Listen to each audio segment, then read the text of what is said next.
விவசாயிகளுக்கு நான் ஆட்சிக்கு வந்தால் 5 ஏக்கருக்கு இருக்கிற விவசாயிகளுக்கு அனைத்து கூட்டுறவு பயிர்க்கடன்களையும் 5 ஏக்கருக்கு மேல் இருக்கிற விவசாயிகளுக்கு 50% தள்ளுபடி செய்வேன் என அறிவித்ததோடு அது உத்தரவாதம் என தெரிவித்தார்.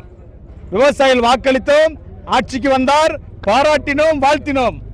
ஆனால் விவசாயிகளுக்கு கடன் தள்ளுபடிக்கான அரசாணை பிறப்பிக்கப்பட்ட போது இது போன்ற ஒரு மோசமான கடன் தள்ளுபடி அரசாணை இந்தியாவில் எங்குமே பிறப்பிக்கப்படவில்லை. விவசாயிகளுக்கு புறம் பார்த்தீங்கன்னா சராசரியா 5000 ரூபாய் வந்து சேருது. ஆக 5 ஆண்டுகளாக உற்பத்தி செய்ய சொன்னாங்க, 50 ஆண்டுகளாக உற்பத்தி செய்கிறோம், விலை கிடைக்கல, கடனாளியாகி வந்திருக்கிறோம். 15 வருஷமா விவசாயிகளுடைய உணவுப் பொருள் எல்லாமே பார்த்தீங்கன்னா சராசரி விலை அதுவாக இருக்குது. அப்போ உயர்ந்திருக்கிற எல்லா அம்சங்களையும் கணக்கில் கொண்டு பார்த்தா எப்படி விவசாயிகள் கடனை திருப்பி செலுத்த முடியும்? ஆக மாண்புமிகு தமிழ்நாடு முதல்வர் அவர்கள் விவசாயிகளுக்கு அளித்த வாக்குறுதி நிறைவேற்ற கோரி இன்னைக்கு ஈரோடு மாவட்டம் முடக்கர்ச்சியில் நாங்கள் ஒரு கவனஈர்ப்பு ஆர்ப்பாட்டத்தை நடத்தி இருக்கிறோம்.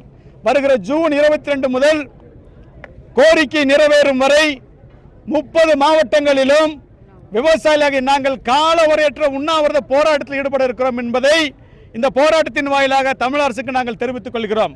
கடனை தள்ளுபடி பண்ணணும், கொடுத்த வாக்கு நிறைவேற்றணும், நிறைவேற்றினா மட்டும்தான் விவசாயிகள் உண்ணாவிரத்தை கையில் விடுவோம், போராட்டத்தை ஒத்திவைப்போம் என்பதை இதன் வாயிலாக தெரிவித்துக் கொண்டு கோரிக்கை நிறைவேறும் வரை உறுதியாக எங்கள் போராட்டம் அறவழியிலே தொடரும் என்பதையும் இதன் வாயிலாக நாங்கள் தெரிவித்துக் கொள்கிறோம்.